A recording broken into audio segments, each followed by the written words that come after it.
Orden del día. Primero, verificación del quórum. 2, lectura de excusas. 3, consideración y aprobación del acta número 009 correspondiente a la sesión del 30 de mayo de 2017. 4, informe de la Presidencia, comunicaciones y consultas. 5, comentarios del académico Carlos Fradique Méndez al concepto enviado a la Corte Constitucional sobre la demanda de inconstitucionalidad contra el artículo 266 del Código Civil. 6, lectura del concepto del académico Saúl Flores Enciso enviado a la Corte Constitucional sobre la demanda de inconstitucionalidad contra el artículo 5 de la Ley 1645 del 2013. 7, lectura del concepto del académico Juan Pablo Cárdenas Mejía, demanda contra el decreto reglamentario del sector comercio, industria y turismo 1074 de 2015. 8, informe sobre la organización del 6º Congreso de la Academia. 9, proposiciones y proyectos de los señores académicos. 10º, refrigerio. Está leído el orden del día, señor presidente. Muchas gracias. Por favor, continuamos con el orden del día. 5º punto, comentario del académico Carlos Fradique Méndez al concepto enviado a la Corte Constitucional sobre la demanda de inconstitucionalidad contra el artículo 266 del Código Civil.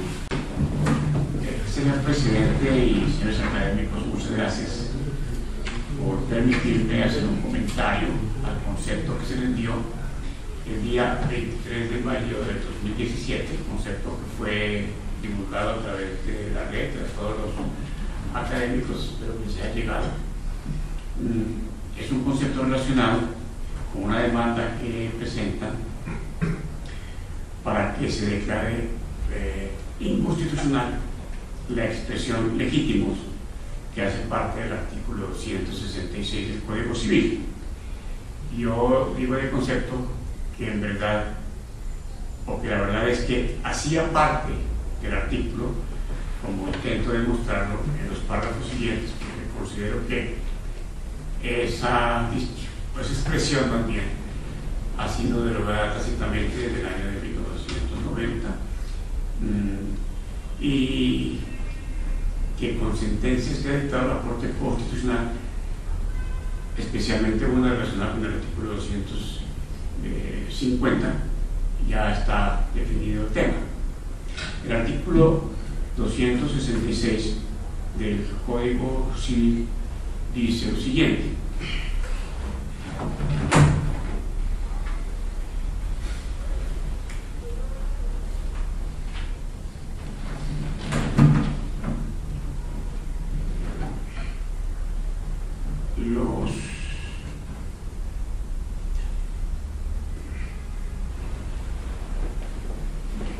dice lo siguiente. Aquí hay una titulación, pero es una titulación de la persona que hace la publicación, porque no es original en el código, pero dice: los derechos concedidos a los padres legítimos en el artículo precedente no podrán reclamarse sobre el hijo que haya sido llevado por ellos a la casa de expósitos o abandonado de otra manera.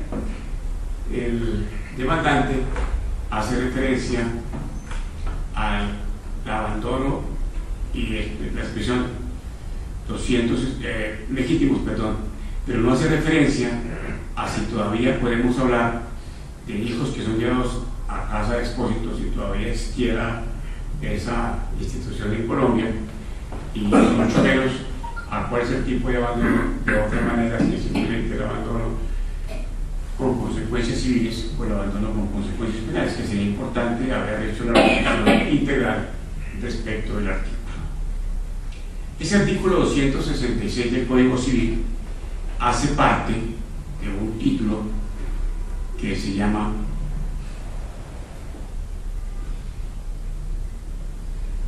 Obligaciones de los derechos y obligaciones entre los padres y los hijos legítimos, que va desde los 250 hasta los 266. Y revisando los antecedentes jurisprudenciales de la Corte, esa expresión en ese título, hijos legítimos, la expresión legítimos, fue declarada inconstitucional, de tal manera que hoy en día el título, que es el título 12 del Código Civil, simplemente se lee de los derechos y obligaciones entre padres y los hijos. Eso supone que si la Corte se declaró inexequible todos los demás artículos que están también deben verse afectados por esa declaración de la Corte. En todas partes donde diga legítimos dentro de ese título, pues debe también entenderse que fue declarado inexequible según la sentencia de la Corte. Esa es la parte fundamental de cómo se hace la presentación del concepto. Pero además de eso, ya el artículo 255 del Código Civil había sido demandado en las mismas e idénticas razones o circunstancias que está demandado el 266, y sobre ese artículo habíamos dado concepto y la Corte lo tuvo en cuenta en cuanto declaró inexequible, pero no profundizó en cuanto a si esa norma o esa expresión también había sido declarada, si había sido derogada de manera tácita o no por las leyes anteriores. Hay un tema que hemos tratado en la academia respecto de la derogación tácita de las leyes. He planteado que la derogación puede ser evidente y puede ser no evidente. En el caso, por ejemplo, de la expresión hijos legítimos, ya por la ley 25 se había dicho que los hijos en Colombia son legítimos, son extramatrimoniales, son adoptivos. Pero desde esa época y mucho más desde el código, desde la eliminación de delito de incesto, por ejemplo, en el antiguo código, los hijos de dañado el ayuntamiento, la derogación del delito de concubinato, por ejemplo, se entendía o se debe entender que todos los hijos son hijos legítimos porque no hay ninguna ley que prohíba que no se conceba un hijo. Entonces, bajo la entendida de que todos están bajo el Estado de Derecho, todos los hijos son legítimos. Diferente es que unos nazcan de padres que han celebrado matrimonio ceremonia, ante juez, ante notario, ante cura, ante pastor, según lo que se escoge en esta época, o hijos que han nacido en el matrimonio no formalizado, que varias veces he repetido la idea de que debe llevarse al canon de matrimonio consensual, porque las diferencias hoy entre el matrimonio consensual, lo que llaman los meditantes de hecho, y algunos llaman unión libre, que sí es desastroso llamarla de esa manera, porque lo que está unido no está libre. Entonces, ya es necesario en este momento entender. Sí, eso me lo dijeron los que no saben derecho, pues espero que hagan cuenta de eso.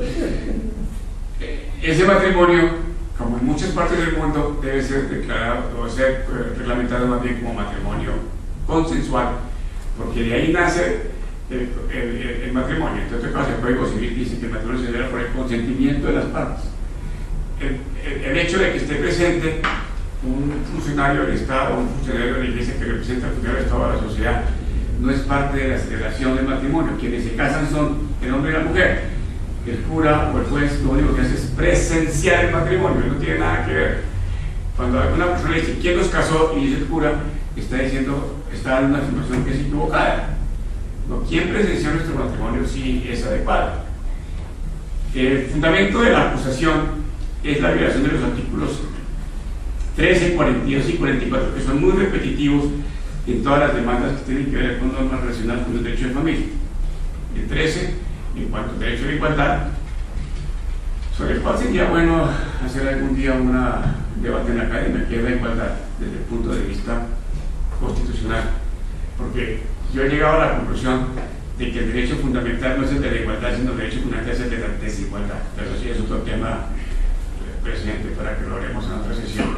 El artículo 42 dice, la norma viola el artículo 42, pero no dicen cuál de los párrafos del artículo 42 es el que realmente viola, porque decir que se viola en conjunto pues es completamente impreciso, y de verdad que le dejan a la Corte, tendría que hacerlo el análisis frente a cuál es el párrafo, que se utiliza mucho el término inciso, yo utilizo más el término párrafo del artículo 42, que es el que realmente está violado.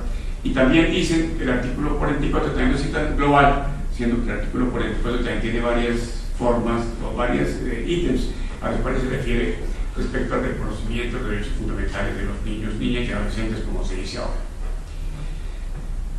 Siempre preguntamos a la Corte cuál es el problema jurídico que la Corte tiene que resolver. Y preguntamos, conforme a la Constitución Nacional, ¿es exequible la expresión legítimos al referirse a los padres como titulares de los derechos a que hacen referencia los artículos 250 a 266 del Código Civil? Segundo, teniendo en cuenta las sentencias de la Corte Constitucional, la Honorable Corte Constitucional, tales como las números C 04794, C 1026 del 04, C 451 del 16, se debe afirmar que ya hay cosa juzgada y que la expresión legítimos debe entenderse como matrimoniales y que el artículo 267 debe leerse ahora de la siguiente manera: los derechos concedidos a los padres de los artículos precedentes, eliminando o suprimiendo más bien la expresión legítimos. Y hacemos una consideración previa sobre las sentencias que ha dictado la Corte Constitucional y las diferencias que hay entre las diferentes clases de padres y las diferentes clases de hijos, si se puede llamar diferentes clases. Pero de todas maneras hay una diferencia grande entre los hijos que nacen, ahora que estamos de fiesta de padres la próxima semana, entre otras cosas, ¿no? Entre los hijos que nacen de padres casados entre sí, que gozan de la presunción de paternidad por el solo hecho de que sus papás estén casados, bajo el entendido de que la mujer, en cumplimiento del débito conyugal, solamente tiene relación sexual con el marido. Esa también es otra presunción. Y ahora, la presunción en la unión marital de hecho, que la ley dice que siempre y cuando nazcan 2 años después de haberse declarado la unión marital de hecho. Lo hablábamos con el presidente, que la unión marital de hecho, desde el punto de vista personal, genera efectos del momento mismo en que el hombre y la mujer deciden vivir juntos. Otra cosa es las consecuencias económicas que nacen después de haberse iniciado la unión. Lo preguntábamos si las consecuencias económicas de la unión marital de hecho se entiende desde el momento en que comienza la convivencia, porque la declaración de la unión se puede hacer 10, 12 años, muchos años después, entendiendo que comenzó desde el momento en que se declara la unión marital de hecho. ¿Por qué razón, para efectos de la presunción de paternidad, tiene que hacerse después de 2 años de hacerse la declaración sin efectos retroactivos? Me parece que ese es un tema que también hay que revisar y que seguramente la Corte Suprema especialmente podría ser un esguince para hacer esa aclaración. Lo otro es la historia respecto de las denominaciones de los diferentes clases de hijos, cuando hablamos de los hijos naturales como una contraprestación de que hubiese hijos artificiales, ¿no? Hijos naturales y hijos artificiales. Pero hoy ni siquiera con la idea de la concepción a través de la ayuda de tecnología puede hablarse de esa clase de hijos. Y en Colombia, de conformidad con la ley 54 de 1990, ya debe entenderse que no hay generaciones no autorizadas por la ley. La unión marital de hecho, la ley 54 de 90, habla de la unión marital de hecho, pero me parece que también es una denominación equivocada, porque lo que es de hecho es porque no está regulado por el derecho, y las uniones maritales de hecho no solamente tienen la ley 54, sino todas las demás normas que las modifican y la innumerable jurisprudencia que hay relacionadas con la reglamentación de las viviendas de hombre y mujer que no se graba matrimonio y ceremonia, de tal manera que la denominación de ser una unión marital de hecho, siendo que es de derecho con muchísima ley y jurisprudencia, es equivocada. Decimos que hay igualdad de derechos entre los hijos, pero en el entendimiento de que hoy se debe hablar de padres e hijos de matrimonio, para hablar de lo que antes se llamaba hijos de hijos legítimos, y que esa expresión de legítimos como tales, en cuanto que el hijo es concebido y está autorizada la unión por la ley, ha sido declarada por la Corte Constitucional inconstitucional, pero no porque no se pueda utilizar ese término, sino porque seguramente al utilizarlo hay una discriminación que no se justifica desde el punto de vista del derecho de familia. Constitucionalidad de la expresión hijos legítimos, pero sin ser adecuada para calificar a padres e hijos. El término legítimo responde a la necesidad imperante de referirse a los hijos de matrimonio y en estricto sentido así debe entenderse hijos de matrimonio, pero no porque, repito, esos hijos concebidos de esa manera puedan estar prohibidos por la ley. Y es porque siempre existirán, y de alguna manera tienen que haber algunas diferencias entre los hijos nacidos de padres que están casados entre sí con matrimonio y ceremonia y los hijos de nacen de padres que están casados entre sí en unión marital de hecho o en matrimonio consensual, y por supuesto que hoy en día muchísimos hijos que nacen de parejas que no conviven, porque son matrimonios, no son. Alguna vez hicimos una expresión que me parece osada, porque es un matrimonio de fin de semana, que podría decir. Y entonces la mujer queda embarazada y a veces cuando hay promiscuidad no tiene ni siquiera la certeza de quién es papá.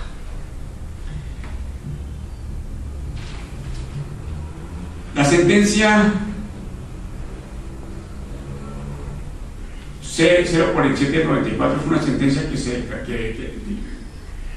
se inhibió de declarar en el fondo respecto del término legítimo, porque consideró que no llenaban los presupuestos de forma y de fondo para dictar sentencia final. Pero hay una sentencia que resuelve el tema de manera contundente, yo creo, y es la sentencia 451 del 2016, siendo magistrado ponente el doctor Luis Ernesto Vargas Silva, que resolvió, primero, declarar inexequible la expresión legítimos contenida en el encabezamiento del título 12, libro primero del Código Civil, por las razones expuestas en la parte emotiva de esta providencia. Y ese título es el que se refiere a los artículos 250 a 266, de tal manera que si la expresión está declarada inexequible en el título, pues tiene que tener efectos en los artículos que hacen parte del título. Me parece que ese es el entendimiento correcto. Y segundo, declarar inexequible la expresión legítimos contenida en el artículo 252 del Código Civil, también por los argumentos planteados en esta sentencia, que deben ser exactamente los mismos. Si se entendiera que todavía persiste o subsiste en la legislación colombiana la expresión legítimos en el 266, con esos idénticos y exactos argumentos debería llegarse a la conclusión de que esta expresión es inexequible en el evento de que la Corte no considera que ya hay cosa juzgada respecto del asunto planteado. Y ese sería, en términos muy generales, la presentación del concepto, señor presidente, señores académicos. Y yo le pedí el favor de que lo leyéramos esta noche acá, no solamente leerlo, sino hacer lo que él hizo, ¿no? Hacer un análisis. Y yo no sé si hay alguna inquietud en ustedes. Yo le he pedido el favor a él, antes de la reunión, de que esto nos podría dar lugar a la academia para que pudiéramos hacer una tertulia sobre lo que es la familia. Nos encontramos con una circunstancia de que la familia contemplada en el Código Civil no es la familia del 2017. Hoy tenemos una familia muy diferente y además tenemos diferentes tipos de familia. Y me parece que esta academia, que yo siempre he dicho que es la que resume la opinión libre jurídica de Colombia, porque es la que no tiene atavismos de ninguna naturaleza ni tiene compromisos con ninguna jerarquía, donde se pueda hacer la reflexión jurídica mucho más amplia, que le proponía yo al doctor Carlos Radique, y me gusta que está aquí el doctor Jairo Rivera, para que buscáramos la posibilidad de hacer un gran análisis aquí sobre la familia. ¿Qué ha ocurrido a través de los últimos años en el mundo y qué ha ocurrido en particularidad en nuestro país frente a lo que es la familia? ¿Cuáles son las diferentes circunstancias de tipo social, de tipo económico, que vienen a influir sobre la vida de la familia? ¿Qué está ocurriendo con la familia colombiana? ¿Por qué razón ya el sistema de nuestro Código Civil de Andrés Bello es en este instante otro? Y me parece que nosotros podríamos ver de qué manera hacemos una crítica al autismo parlamentario, y discúlpeme que lo diga así, porque he observado, y yo creo que muchos de nosotros lo hemos hecho, de que hace mucho tiempo nadie se atreve a presentar un proyecto de ley para analizar la situación de la familia en el Parlamento, para convertirla en un nuevo proyecto de ley. Fíjense que siempre ha sido en los últimos años la Corte Constitucional la que ha tenido que hacer frente a los problemas de familia. Yo me acuerdo de una exigencia que le hizo la Corte de manera específica al Congreso para que legislara, y le dio 2 años para que lo hiciera.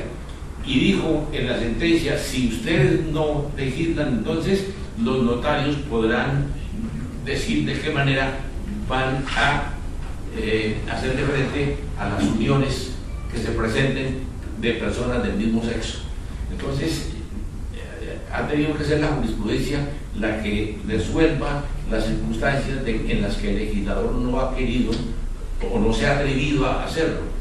Y nosotros, que tenemos este escenario donde podemos discutir de todas las cosas a los problemas, pues aquí podríamos hacer una tertulia muy importante y donde le busquemos unos medios de divulgación para que se sepa qué es lo que opina la Academia Colombiana de Jurisprudencia sobre la familia actual. En ese sentido, le pareció al doctor que sería importante la tertulia. Yo quisiera que lo explicara acá, y quisiera también escuchar al doctor Jairo Rivera y a los que quisieran intervenir en el tema, porque me parece un asunto de capital importancia. No, solamente dos muy puntuales anotaciones. Después de leer el concepto del doctor Radique, yo simplemente recordaba que el título 12 habla de la autoridad paterna, y a diferencia pues, de la patria potestad, estos son los derechos que la ley reconoce de los padres en razón precisamente de su vínculo de consanguinidad con el hijo y los padres, y a diferencia de la patria potestad, como los derechos que la ley otorga en ese caso, que tienen un campo de acción totalmente diferente. Y para esa reflexión que se propone hacer sobre qué pasa con la autoridad paterna en orden precisamente a ese modelo de familia, en orden a la dirección, a la corrección de los hijos, y desde luego prepararlos, digamos, para el cumplimiento de sus obligaciones y de sus deberes como una persona que es integrante de la sociedad, y la familia como núcleo fundamental de cualquier sociedad. Era simplemente recordar que ese título 12 hace referencia a la autoridad paterna, y todo eso desde luego ya no tiene la connotación de si son legítimos o en la connotación que decía el doctor Frey, o si son, entre comillas, naturales en la forma como tradicionalmente se considera. El resto pues estamos perfectamente de acuerdo. Había una cosa juzgada constitucional que era perfectamente bien. Muchas gracias por la Muchas gracias, señor presidente, señores académicos. Cuando normalmente se habla de derecho de familia, la gente se enfoca en el término divorcio, matrimonio, divorcio, sucesión, investigación de paternidad, alimentos, y hasta ahí tal vez se enmarca el concepto de derecho de familia. Y por supuesto que como no tenemos código de familia en Colombia, sino que tenemos una parte del Código Civil y leyes que lo complementan, pues no hemos podido identificar exactamente qué es el derecho de familia. Pero si uno hace una reflexión juiciosa, encuentra derecho de familia en todos los códigos. La Constitución, pues por supuesto que sí. Cuando estaban haciendo la redacción de la Constitución se propuso que hubiera un título específico para la Constitución. Sin embargo, dejaron varios artículos relacionados con la Constitución, pero fundamentalmente el artículo 5, el artículo 42, el artículo 43, 44, es una columna vertebral de la Constitución respecto a la familia. Pero también hay un derecho de familia penal, por ejemplo. ¿Sí o no? Todos los delitos relacionados con la familia, y no solamente los que están dentro de ese título específico, sino los que tienen que ver también con la incidencia dentro de la familia. La parte fiscal, la parte laboral, con todo el tema de la reclamación de las sustituciones de pensión, y no solamente en el campo del derecho laboral que llaman ordinario, sino en todas las reclamaciones en el campo del derecho administrativo, que son abundantes, y que entre otras cosas muchas veces encontramos jurisprudencias o sentencias que eran contradictorias. En el campo del derecho administrativo, pues por supuesto son muchísimas las normas del derecho de familia, especialmente cuando se hacen contrataciones o hay elecciones, inclusive populares, en donde por razones de parentesco hay demandas contra esas elecciones. Un tema, por ejemplo, que me parece interesantísimo trabajar en el tema electoral es la inhabilidad que existe entre dos hermanos, por ejemplo, para que sean parte del Congreso. Pero si ya se les ocurre estar por distintos partidos, llegan al Congreso, como el caso de los hermanos Gálvez y el caso de los hermanos Galán. O no pueden ir al Congreso quienes tengan parentesco. Yo no sé si esa sería una tesis interesantísima de la inhabilidad sobreviviente, de quienes tengan parentesco por ser marido y mujer o por estar formando pareja de personas del mismo sexo o parejas de misma edad de hecho. ¿Y qué pasa si son novios, llegan al Congreso y se casan? Y ya, si esa inhabilidad sobreviviente podría generar una nulidad de la permanencia del Congreso. Ese es un tema, por ejemplo, que despertar inquietud dentro de la academia. En el campo del derecho internacional privado, pues, es decir, ¿qué más? Porque la posibilidad de que las personas se casen del exterior vengan a Colombia a radicarse, y entonces los efectos del matrimonio celebrado en el exterior frente a Colombia. Hay un tema muy importante que es el tema de las relaciones de las sociedades conyugales respecto de personas extranjeras que han vivido en el extranjero. Yo tuve un caso y vienen a Colombia, se radican, ya están casadas y entonces les aplican la ley colombiana a un matrimonio de una persona que no tiene ninguna vinculación con la legislación colombiana, y lo hacen colombiano con retrospectividad, seguramente diría la Corte Suprema de Justicia para efectos patrimoniales. El caso muy frecuente hoy de la restitución internacional de menores que confundía con el Tratado de La Haya. Entonces, todos los campos del derecho, en todos, hay una forma en donde está presente la familia.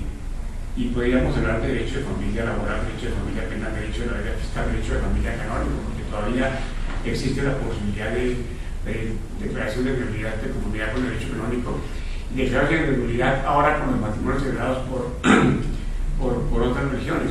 Un tema, por ejemplo, importante sería plantear si en una reforma constitucional se diera validez únicamente como efectos civiles a los matrimonios celebrados frente al Estado y todas las demás formas de matrimonio solamente quedan con efectos de conciencia sin posibilidad de que tuvieran efectos civiles, como sucede en muchísimos países y como es tal vez lo que debería suceder en la legislación. Entonces son muchos temas. El tema de las pensiones, que hoy está tan en boga, es un tema sumamente importante. Hacíamos el comentario de que una persona contribuye a la formación de un patrimonio, de una pensión. Eso sucede mucho en los militares durante 20, 30 años. En el caso de pensiones como factor pensional tienen en cuenta el 30% de subsidio familiar que le pagaban por la esposa. El señor se aburre porque ya hablo de los 50 años como que hace muchos efectos. Se consigue una muchachita que vive con él 5 años y ella es la que va a disfrutar de la totalidad de la pensión, que es un factor de alimentos más para la primera esposa que para la señora que convive los últimos años. Y también eso es predica respecto de una mujer que dejara a su marido, que tuviera por él, que también tiene por él el 30% de subsidio familiar, y que después consiguiera una persona con que viviera 5 años no más. Entonces, esa posibilidad, por ejemplo, de que uno se pensione con 5 años de convivencia, mientras que nosotros los mortales tenemos que trabajar más de 25 años para poder recibir una pensión, me parece que es un cambio inequidad muy grande y que deberíamos revisarla. Me parece que esos temas merecen una presentación en la academia para que lo revisemos. Eso en síntesis muy apretada de todos los temas que se podrían trabajar. Pero además, en la Constitución, y se hace referencia con mucho énfasis, en que la Constitución es la célula o el núcleo fundamental de la sociedad. Y si llegamos a preguntarnos en este momento qué tipo de célula, qué tipo de núcleo, qué tipo de familia tenemos en Colombia, y si alguno llegara a decir no tenemos familia, tendríamos que tampoco podríamos tener sociedad. Entonces el tema me parece que creo que merece un análisis bien sensato, tranquilo, sin ningún ingrediente de carácter religioso especialmente, porque ese es un tema completamente aparte, sin énfasis en la parte moralista, que también es aparte, sino cuál es la necesidad verdadera que tiene Colombia para hacer un reajuste en su legislación de familia y una reorganización de su familia. Sería eso, señor presidente. Muchas gracias, doctor.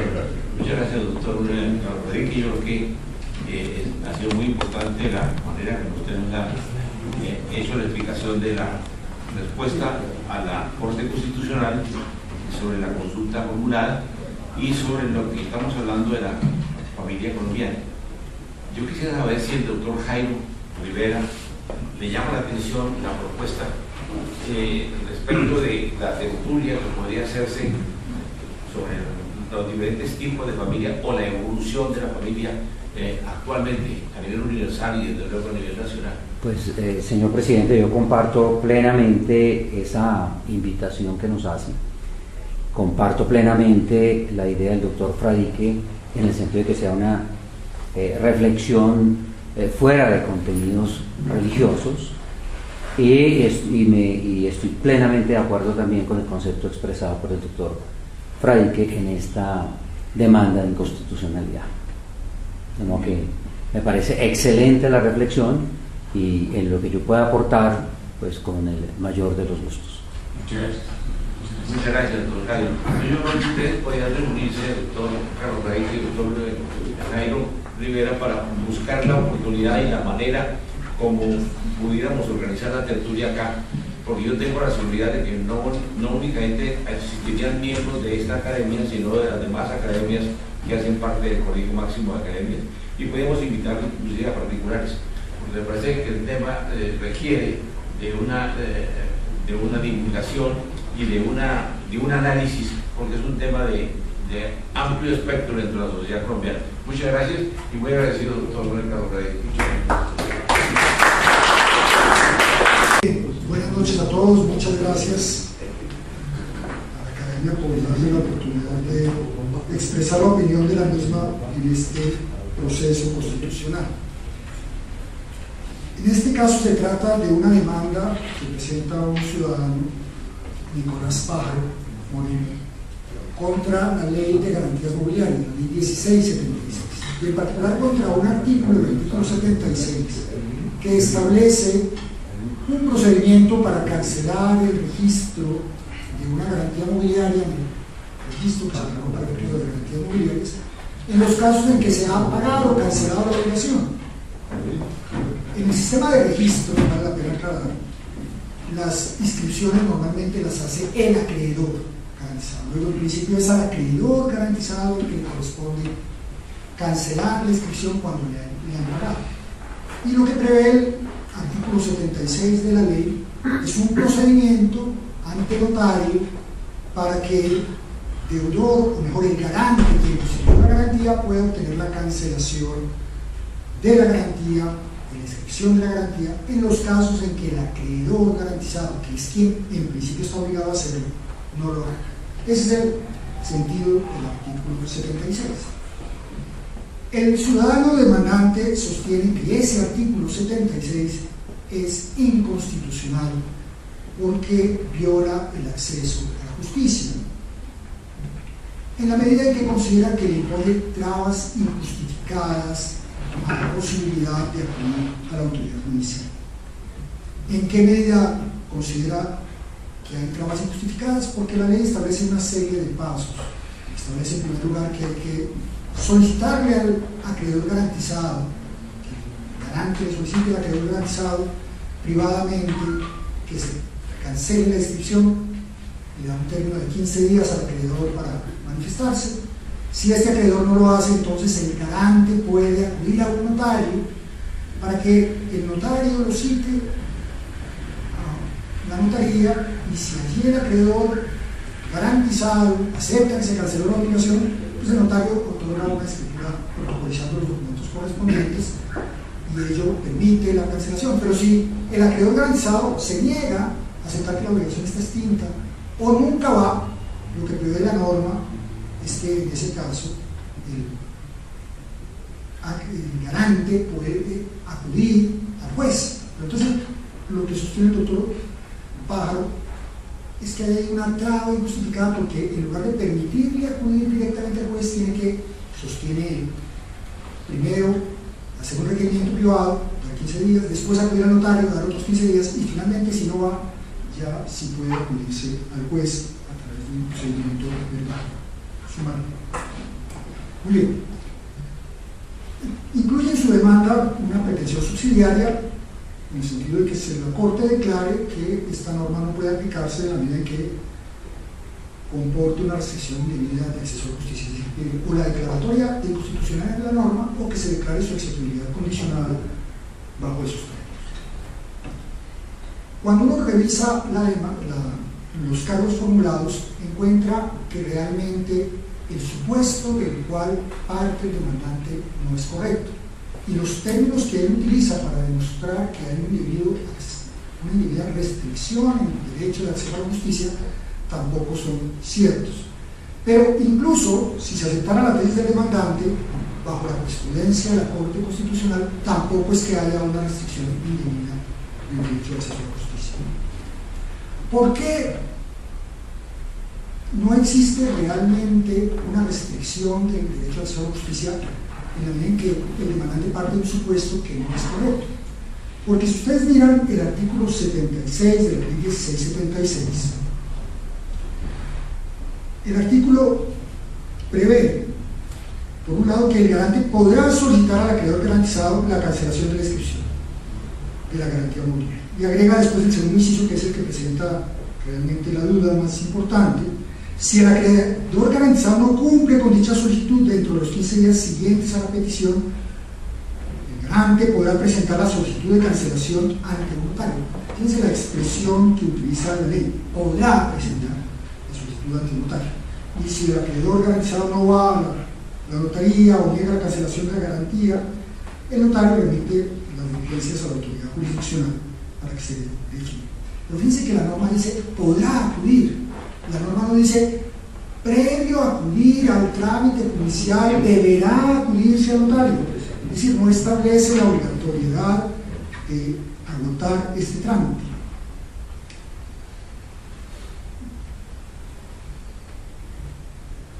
Esta norma, por lo demás, es muy parecida a otras normas que ya existen en el ordenamiento, que prevén que se puede acudir al notario en lugar de acudir al juez.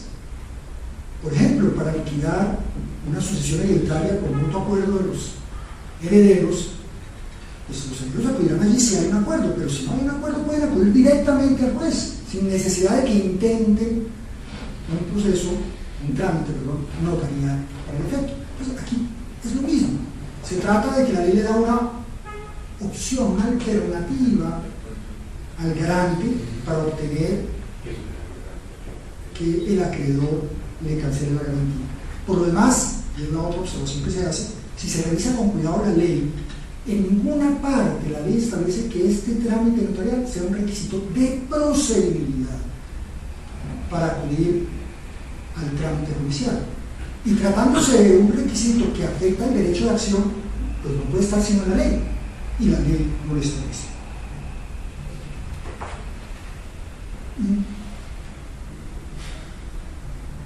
Ahora, el otro aspecto de la comparación en el cual hay un error, en mi juicio, del doctor Pájaro, es que el doctor Pájaro, para demostrar que hay una restricción indebida del derecho a acceso a la justicia, dice: el acreedor garantizado, cuando se cancela la obligación, debe inscribir la cancelación de la garantía a través de un formulario. Entonces, en el fondo, dice el doctor Pájaro, lo que hay es una obligación de hacer, que consiste en suscribir un documento. El documento es el formulario de cancelación de la inscripción de la garantía mobiliaria en el registro correspondiente.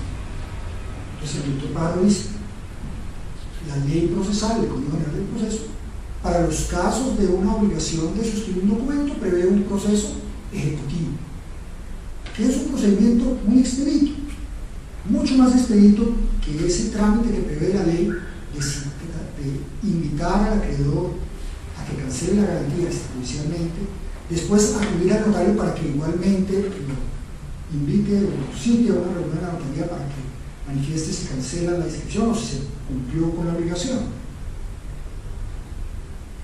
Pero el doctor Pájaro parte de un supuesto que es erróneo, porque no por el hecho de que haya una obligación de suscribir un documento, necesariamente cabe un proceso ejecutivo, porque por definición el proceso ejecutivo supone un título ejecutivo.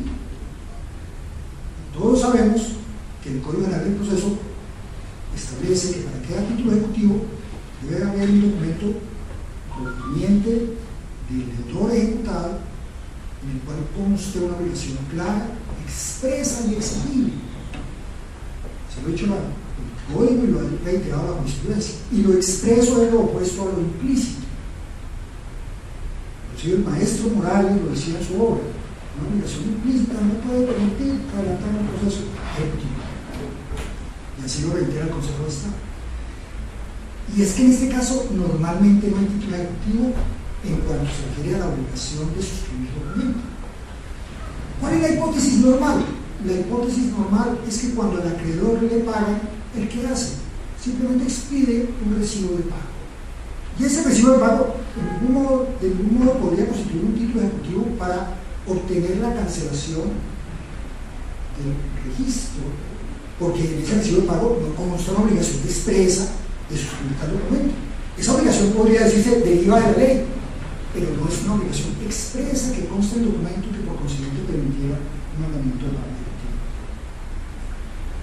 E incluso hay muchas obligaciones, hay muchos casos, perdón, en los cuales ni siquiera se expide un recibo de pago.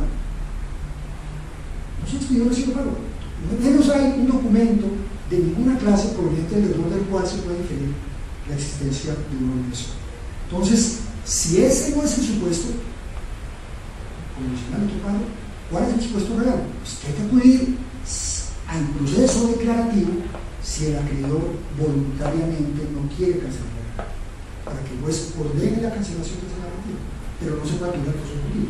Entonces, desde esa perspectiva, ya los términos que plantea el doctor Paja son inexactos. La comparación la plantea en términos que no corresponden a la ley procesal. Pero aún si se aceptara la tesis del doctor Paja de que en estos casos debería acudirse a notario, que no lo dice la ley, pero si no hace discusión, se aceptara esa tesis, y se revisa con cuidado lo que la Corte Constitucional ha dicho sobre el derecho de acceso a la justicia, se encuentra que no habría tampoco una restricción indebida del derecho de acceso a la justicia. Y los argumentos aparecen claros si uno revisa la sentencia de la Corte 1195 del 2001, cuando la Corte se pronunció sobre la conciliación obligatoria como requisito de procedibilidad. ¿Por qué? Porque lo primero que dice la Corte en la sentencia, y es un punto que siempre hay que tomar en cuenta, es que en el juicio de inconstitucionalidad, cuando se trata de procedimientos, dice la Corte, la Constitución reconoce, dice la Corte, al legislador un margen razonable para ejercer su potestad de configuración. Entonces, aquí hay que permitir que el legislador regule, y solo cuando es claro que hay una verdadera restricción al derecho a acceso a justicia, podrá la Corte intervenir por la vía del juicio constitucional y la declaratoria de ilegitimidad. Pero lo segundo que dijo la Corte, que es muy importante, es que el acceso a la justicia no solo se asegura por la vía del aparato judicial. La Corte dijo: también se asegura el acceso a la justicia a través de métodos alternativos de solución de controversias, porque incluso la propia Constitución reconoce esa situación en el artículo 116, cuando entre otras cosas habla de la conciliación.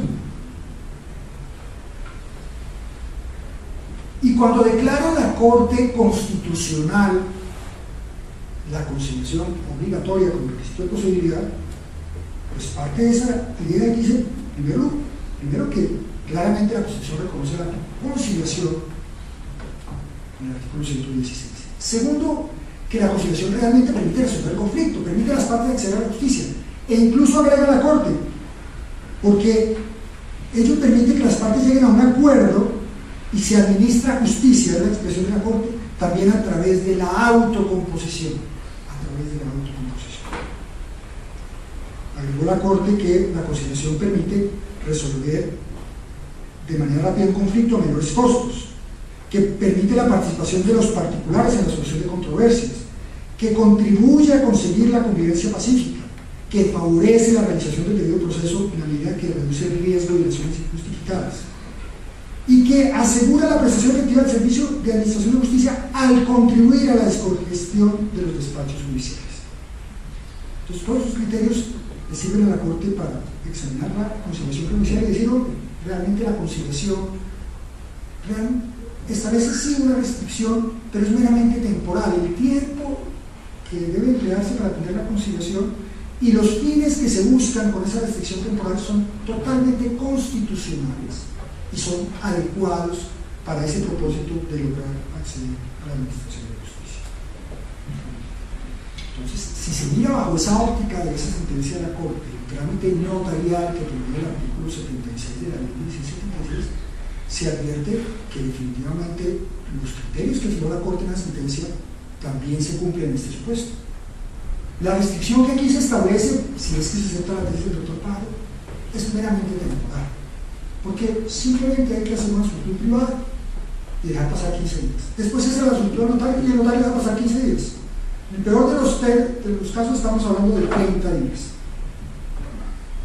En segundo lugar, porque ese mecanismo lo que busca es que se reúnan con un tercero que no actúa como conciliador, pero que se reúnan el acreedor garantizado y el garante, y que allí en esa reunión puedan resolver su controversia, que el acreedor garantizado ante la afirmación del garante, que ya se cumplió con la obligación, que además aportará seguramente las pruebas documentales que soporten esa afirmación de toda la razón. Eso está para él.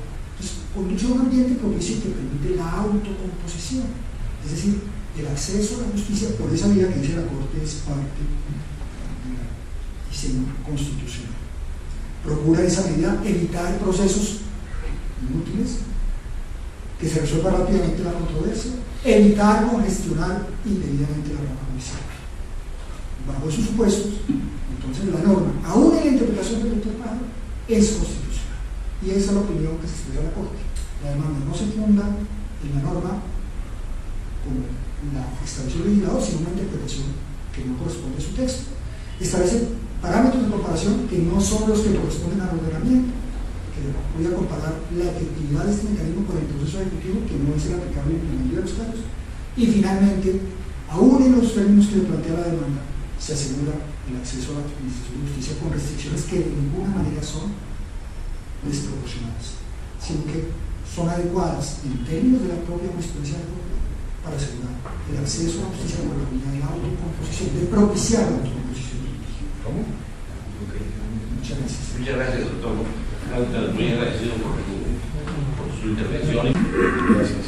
Señor presidente, aunque compartimos el sentido del concepto del doctor Cárdenas, porque nos une tantos años de amistad, de cátedra, realmente hay algunos aspectos que sí me gustaría simplemente expresarlos como para la reflexión.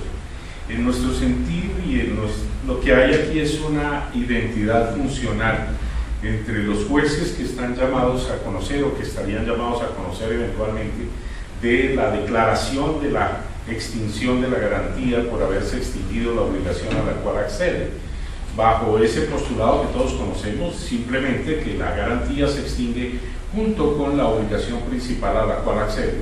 Si se ha extinguido la obligación que se garantiza, entonces simple y llanamente pues habría cabida, si no lo hace directamente el acreedor, entonces simple y llanamente pues cabía directamente la intervención del juez.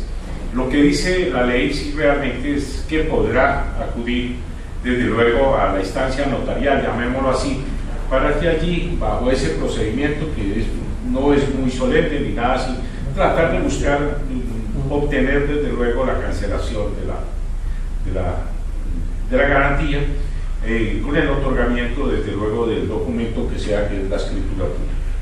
Lo que hay es una identidad funcional, pero no es, como lo decía el doctor Cárdenas, no es un requisito de procedibilidad, ni mucho menos, luego no hay restricción en eso. Pero lo que queríamos anotar, sí, desde luego, es que nada se opone, y esto desde el punto de vista práctico, de que al constituir la garantía mobiliaria se establezca también allí la obligación de suscribir el documento, desde luego obligación que quedaría condicionada desde luego a la satisfacción de la obligación a la cual se accede, y caso en el cual sí habría cabida desde luego bajo la ejecución de una obligación condicional, habría cabida al proceso de ejecución. En lo demás, simple y llanamente, pues estamos asistiendo a algo que es muy común desde hace mucho tiempo bajo el fetichismo, llamémoslo así, de que hay mucha congestión judicial y entonces hay que buscar alternativas, a ver dónde encontramos algún paliativo para esa congestión judicial. Pero realmente el problema se puede tornar un poquito más complejo si acudimos al notario, si allá va el señor acreedor y no llegamos a ningún acuerdo o no disponemos de las pruebas suficientes o el señor definitivamente no está de acuerdo con eso. Efectivamente, pues hemos perdido un tiempito, pero eso no inhibe desde luego iniciar eso. Lo que debe quedar desde luego, y así lo hace el concepto muy claro, es simplemente que hay una identidad funcional y que no es obligatorio ni es un requisito de procedibilidad. Pero nada se opone a que eventualmente sí se pueda configurar el título ejecutivo. Doctor Carlos Macera. Muchas gracias. Muchas gracias. ¿Hay alguna otra intervención? Yo quiero felicitar al doctor Juan Pablo Cárdenas por el concepto que le ha dado la Corte, porque ciertamente dentro de este trámite previsto por la ley, artículo 76 de la ley 1676, no es obligatorio ni constituye un prerequisito acudir a un proceso judicial para cancelar la garantía mobiliaria. Eso es evidente. Este trámite de opción que da la ley al garante de la obligación quiere obtener que se cancele la inscripción del registro. Ese es el fundamento.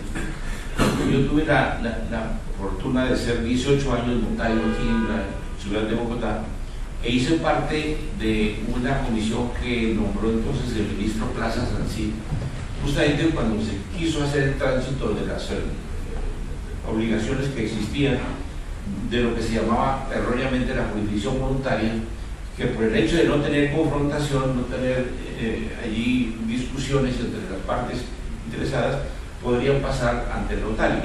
Y así muchas funciones se enriquecieron entre el notariado en un poco de trámites que estaban congestionando a la jurisdicción. Pues bien, cuando se pensó en el divorcio, cuando se pensó en el matrimonio civil, cuando se pensó en las declaraciones extraproceso, cuando se pensó en el cambio de nombre, todo eso se hizo dentro de ese criterio, siempre pensando en opción, siempre pensando en una actitud facultativa, porque lo que se llegaba era a observar de que el notario no tiene funciones jurisdiccionales y que por lo consiguiente él no es sino un testigo ático que va a dar garantía de que hay una autocomposición, como lo dice el doctor Juan Pablo, en el sentido de que las partes son las que logran el acuerdo para lograr dirimir una diferencia y para suplir una contingencia en que puede haber discusiones cuando se está dentro del trámite jurisdiccional. Y así, en efecto, se resolvió. Y yo creo que esa es una muy buena manera de derivar de que el notario es eso. Él da fe de que las partes se identificaron ante él, de que esas partes son, por lo tanto, las autoras de la obligación que quieren dirimir de manera tranquila, pacífica, donde no hay controversia. Y por eso también cuando se habló de las sucesiones, en un comienzo no se tramitaban sucesiones cuando había menores. Luego se llegó a la conclusión de que podría hacerse también, porque para eso está el ejercicio de la patria potestad en cabeza de los mayores, que eran los que les complementaban la capacidad legal que les faltaba a los menores, y entonces desde que no hubiera controversia se podía hacer ante el notario, y así se está haciendo. Los índices que registra la Superintendencia de Notariado respecto de las obligaciones que dejaron de hacerse judicialmente y que han venido a resolver socialmente un poco de cosas inútiles que se hacían en la jurisdicción es enorme, y allí se está demostrando la bondad de acudir al notario para esos efectos, testigo ático nomás, porque los que resuelven las cosas son las partes. Yo me acuerdo que la gente decía, voy a casarme ante el notario. No, el notario me va a casar. No, el notario no casa a nadie. Los que se casaban eran los contrayentes, falta un testigo que era el notario, y eso es lo que se ha hecho. Pero el argot nuestro de decir de manera un poquito ligera las cosas es lo que de golpe no hace claridad frente a la idea de una conclusión clara y precisa de lo que son las instituciones. Como que muy agradecido, doctor Juan Pablo Cárdenas, por habernos hecho quedar también ante la Corte Constitucional con su concepto. Muy amable. Muchas gracias. Seguiría el punto octavo, informe sobre la organización del sexto Congreso de la Academia. Doctor Augusto Ibáñez, se puede resumir que la organización está en las 3 universidades. Se encuentra en una metodología de dos conferencias magistrales y una mesa redonda en cada uno de los casos, iniciando por el externado el día 10 de agosto por el tema de proceso de paz y reconciliación, seguidamente el rosario sobre el tema de corrupción y ética. El día viernes se tiene en las Javerianas sobre el tema correspondiente a justicia, y en la tarde aquí en la academia con el tema de sustitución constitucional. Eso básicamente es la parte general. Cada una de las universidades ya ha hecho su bosquejo. La que más va a adelantar es la Javeriana, que ya tiene los ponentes. El miércoles me informa el presidente que estamos en la Universidad de Rosario, pero ya para la precisión de cada uno de estos detalles que ya está escogiendo el doctor Juan Carlos Forero, cada uno de los elementos de ese foro en el Rosario. Y se han presentado dos interesantes circunstancias, que una la puedo relatar yo y otra le toca al doctor Augusto Trujillo. Una es que los mismos muchachos de las universidades han solicitado un espacio, y se ha creado una especie de concurso en cada uno de los temas, para que el ganador de ese concurso, convocatorio, como se quiera llamar, se tenga la posibilidad de intervenir en el Congreso por 5 o 10 minutos, una cosa muy corta, pero desde el punto de vista académico muy significativo para ellos. El tema correspondiente a los pendones, la organización, el libro, la propaganda, el cartel, está siendo manejado todo por la Javeriana. Hoy me presentaban la última versión del cartel, que no me fue como muy satisfactorio y tocó devolverlo porque hasta los colegas poco simpatizamos con ellos, pero el punto es que está caminando con buen provecho la organización. Los capítulos están solicitando no solamente un precongreso, sino están solicitando espacio para la intervención en cada una de las universidades, pero si el doctor Augusto sabe más, por lo menos en el capítulo de Ibagué, y entonces más bien eso el uso de la palabra que a usted le corresponde, esa parte de esa dignidad. Pero fundamentalmente hay, digamos, que propuestas concretas de los dos últimos. En el caso de Ibagué hay un correo que lo tiene ya el presidente. Yo no sé si el doctor Augusto lo miró con el presidente, en donde los del capítulo de Ibagué dicen que su capítulo está interesado en participar en todos los temas, en cada una de las universidades y en la sede de la academia.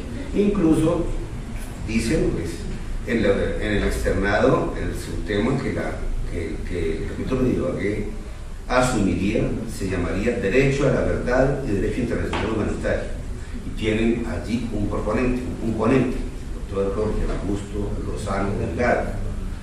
En el Rosario, Ética y Corrupción, como también un tema que estaría a cargo del doctor Hernando Hernández Quintero, que se llama Utilización del Derecho Penal como herramienta en la lucha contra la corrupción.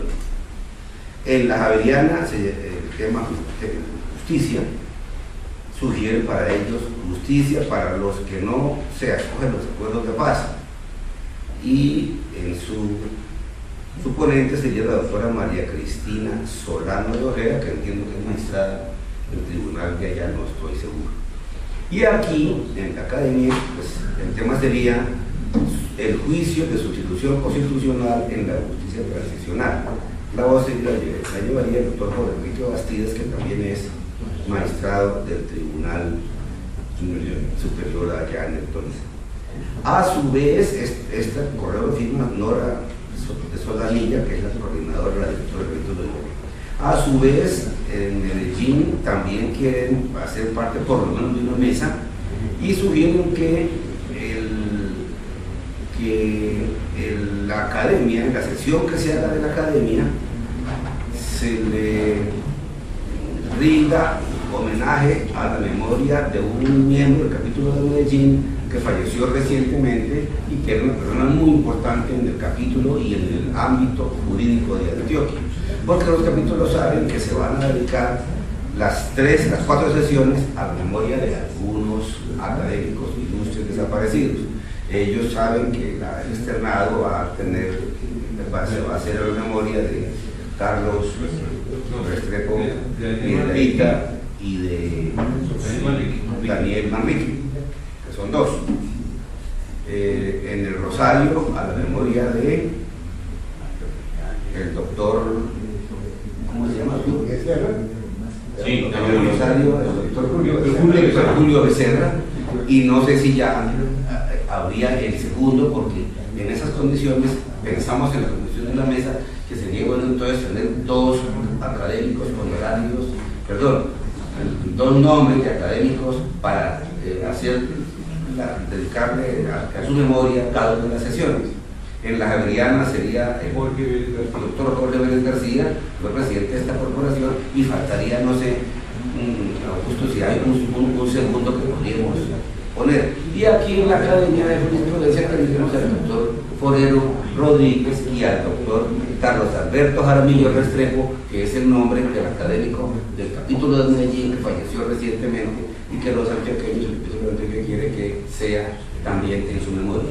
Entonces, bueno, no tiene que ser necesariamente 2 en cada una de las universidades, pero sí, pues hay 2 en el externado, que además no creo que se pueda evitar que haya 2 en el externado, porque ambos son académicos ilustres, miembros de la corporación, recientemente fallecidos. ¿Cómo se hace el homenaje a uno y no al otro? Pues debe ser a los 2, el doctor Restrepo Piedrahíta y el doctor Manrique Guzmán, y va a haber 2 aquí en la corporación, aquí en la academia, que son los doctores Forero Rodríguez y Jaramillo Restrepo. Como usted dice que el nuevo capítulo de Medellín que sugiere ese nombre, parece que es una persona muy importante allá y en toda Antioquia, pues podríamos también hacer lo mismo para el Rosario, el doctor Bravo, si a usted les parece, y para la Javeriana, doctor Bravo, si a usted les parece.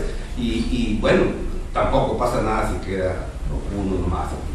Pero bueno, esa sería la información adicional que haría a lo que el doctor Ibáñez formuló ahorita, y pues quedaríamos atentos a cualquier criterio de ustedes para implementarlo con los capítulos seccionales. Entonces, invitamos a Refrigerio.